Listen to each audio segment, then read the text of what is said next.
are no words, no phrase I could create. There is no melody that I could make. How do you sing about a love so deep without feeling like you missed something? I could try, but I cannot explain. God is good. 1 John chapter 4, verse 4. I'm asking for your prayers again. I'm kind of moving a little slow. Yesterday, before day, my sister, many of you know, Nancy, her mother, went home to be with the Lord. So I'll be traveling to Kansas City to share with her this week. Amen. 1 John 4 and 4. You are of God, little children, and have overcome them, because greater is he that's in you than he that's in the world. You may be seated in the presence of the Lord. Greater is he that's in you than he that is in the world. How many times have you seen others trying to be like someone else? Well, let me pose, what about you? Have you tried to be like someone else? Have you ever tried to emulate someone you admired or respected? Well, I certainly don't see anything wrong with modeling or shaping your life after someone who is positive and lives for Christ. But maybe just for a moment you ought to consider today that God may want for you something different than what he wants for someone else.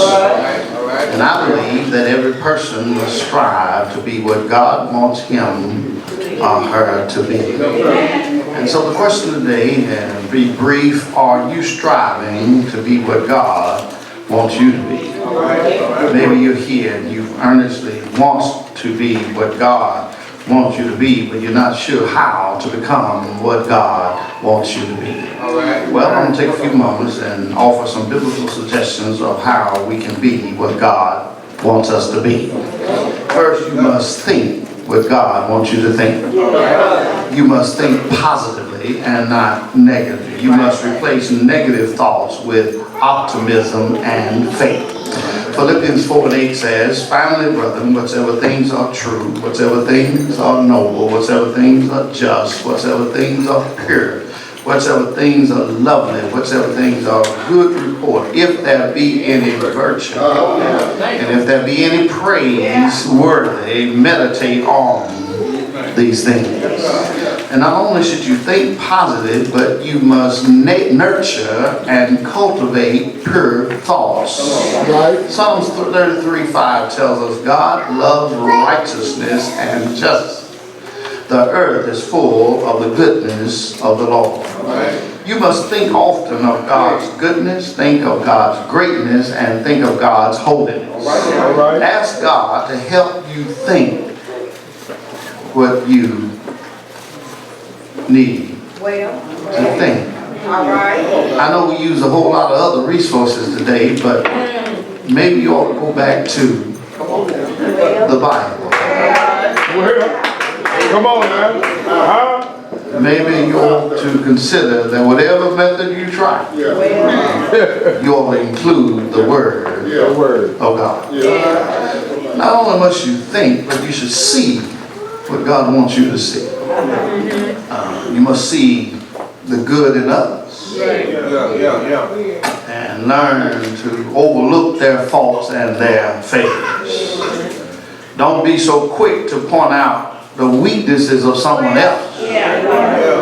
Little do you know, we all have our own weaknesses, and we all have some shortcomings. None of us have arrived. I don't care how old you are, you still have not Amazing.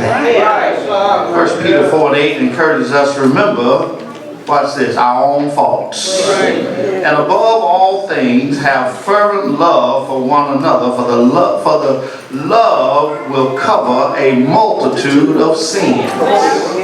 And not only should you see the good in others, but you should look for ways to help others. All right. Stop trying to tear others down. Hebrews 12:15 says, looking carefully, lest anyone fall short of the grace of God, lest any root of bitterness springing up cause trouble, and by this many become defiled. When you see a helpless person, don't look at the difficult situation, but look at an opportunity to serve and give God glory. If your best friend is down, don't push them further down. Offer to lift them up. If the church is not all you think it ought to be, start attending more and get involved and help to make it to be what you know it ought to be. See what God wants you to see, and then take advantage of an opportunity to serve. And then you must hear what God wants you to hear. All right. I don't know about you, but sometimes I become spiritually drained listening to some of the music, some of the commercials, and some of the things you see. Sometimes you can pull up to a stop and someone's music is louder.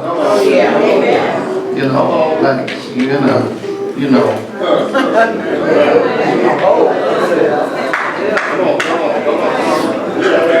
Sound like you're in the boom boom room. Somebody can hit that way.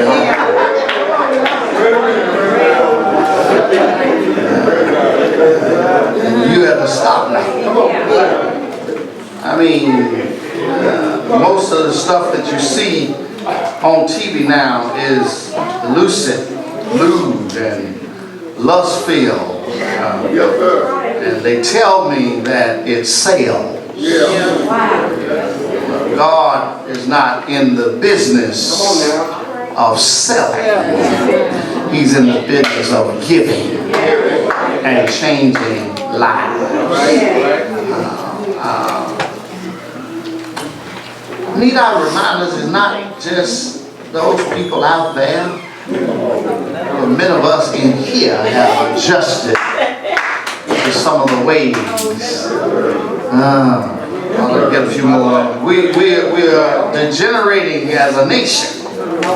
We're displeasing God in our ways. Our morals and our standards have diminished, all because we're listening to the voice of the world and we cannot hear the voice of God. Somebody ought to listen to me this morning. I know you got your phone turned down, muted on me, but you need to listen to take.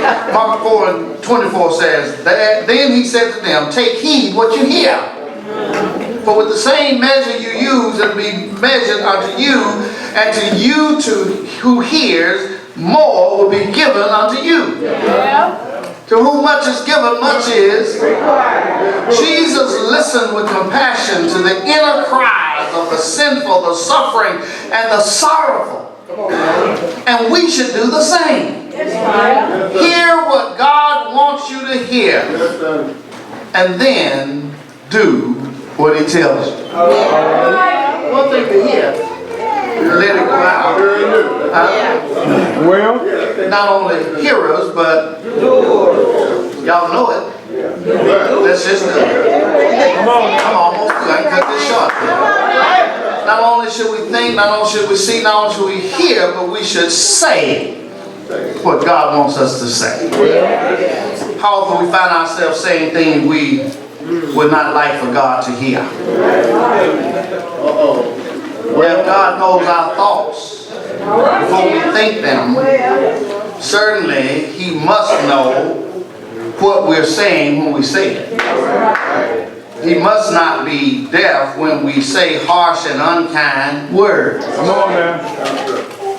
You know without question that some of the critical words some of us have used already this day has no place in the Christian's conversation.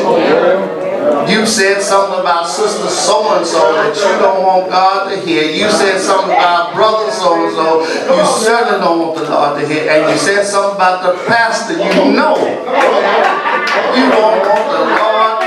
But guess what? The Lord knows our faults. Paul says, let this mind be in. Well, y'all know this. It's also in. I need to.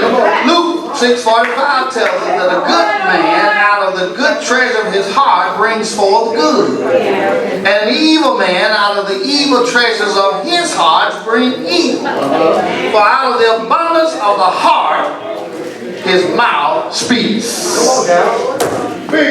Let Christ speak through you. And when he speaks to you, he will offer love. He'll offer faith. He'll offer comfort. He'll offer understanding. He'll offer the same things you're seeking from God. Why do we want God to give us all good things? And then we give all. All right. Well, not only should we say what we ought to do, what God wants us to do. Some of us get so entangled, engaged in pursuing our goals, and many of us think we arrive and we start stroking our egos, and we start telling God, you're so good, but yet I don't have time for you.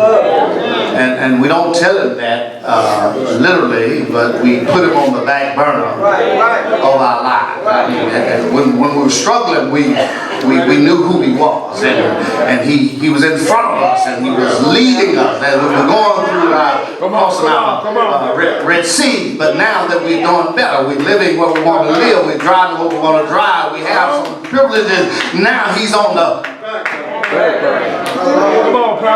our personal pursuits have burned up all of our spiritual energy that now we don't have time for God. Then watch that hoop deal on Sunday. But it's got to be clean now. Our personal activities and our secular endeavors have caused us to neglect God. Come on now. Then there's some church folk, church workers, church members, who are so busy doing church work that they neglect to do the work of the church. They're more concerned about where they sit. And I didn't see anybody do it this morning, but we won't scoot over.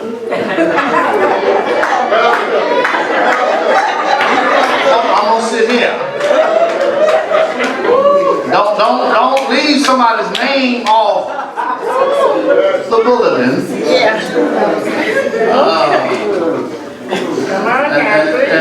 And instead of fellowshipping, we're looking at who's wearing what. Come on now. And we go in the back and why weren't you recognized? They didn't call your name. They have their own set agenda. God has to find his way in his own church. Because the folk he brings, because we certainly not going out witnessing, the people that he witnessed to and bring in, we run them away.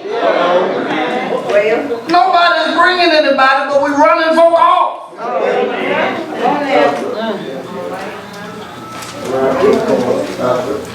But the church, the work of the church, that is to seek and to save those who are lost. It's been left out of God's church. We're only concerned with doing what we want to do. And we could care less about what God wants us to do. Come on, Pastor. And then, not only should we think, see, hear, say, and do what God wants. But finally, we must go where God wants us to go. All right now. And I know this, despite the increase in gas prices, despite the fluctuating numbers of the stock market. Yeah. When things are up, market is up, things are down, market is down.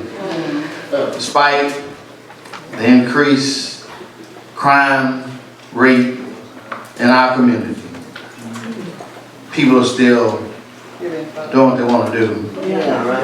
Even in spite of the coronavirus, folks still traveling, going where they want to go. Everything around us seemingly getting worse, but we're still going where we want to go. We should be on the go for Christ, because Jesus exhorted us in the Great Commission to go and make disciples. Notice he didn't call it a great suggestion, but he called it the Great Commission. And God has given each of us a street ministry, and we turn it into a seat ministry. Come ye here and sit.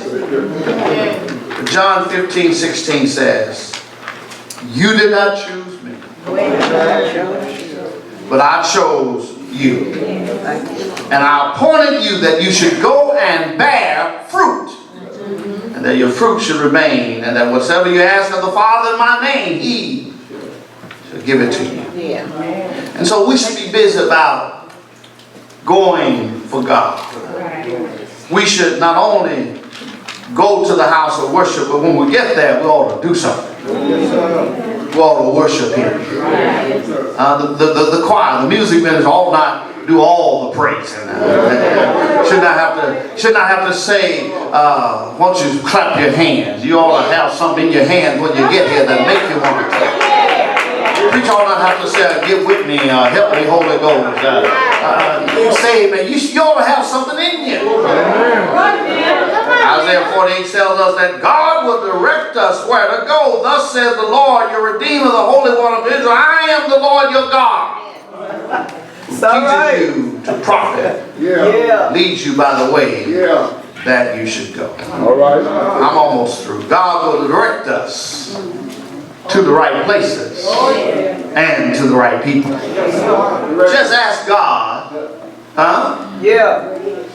oftentimes you leave, you don't know where you're going. Where you going? I don't know. You're right. All right now. On another occasion, I'm trying to stay in the Bible. God asked Isaiah, whom shall I send? And who will go for us? Isaiah responded, here am I. God should tell the people, lest they see with their eyes, lest they hear with their ears, lest they understand with their heart, and return and be healed. The land shall remain desolate. All right. So I need to tell somebody here who wants to be what God wants them to be, not believe in every spirit, but to try the spirit whether they are of God. Because many false prophets have gone out into the world. And I need to tell you, every spirit that confesses Jesus Christ is of God. And every spirit that does not confess Christ is not God. This is the spirit of the Antichrist, which is already in the world. But we are children, the text says, of God. And we have overcome because greater is He that's in you than he that's in the world. Hallelujah. He's worthy. You'll never be, He's worthy. but God wants you to be until you're willing to fully and completely obey the Lord and submit your will unto His will. And He will change your whole He will. life. He will. God bless you today. God bless you today. He will. He will. I'm going to ask you to excuse me.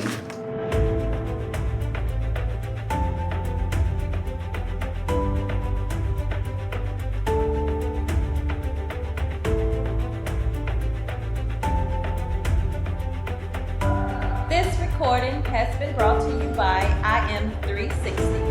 Because with Christ, you are complete.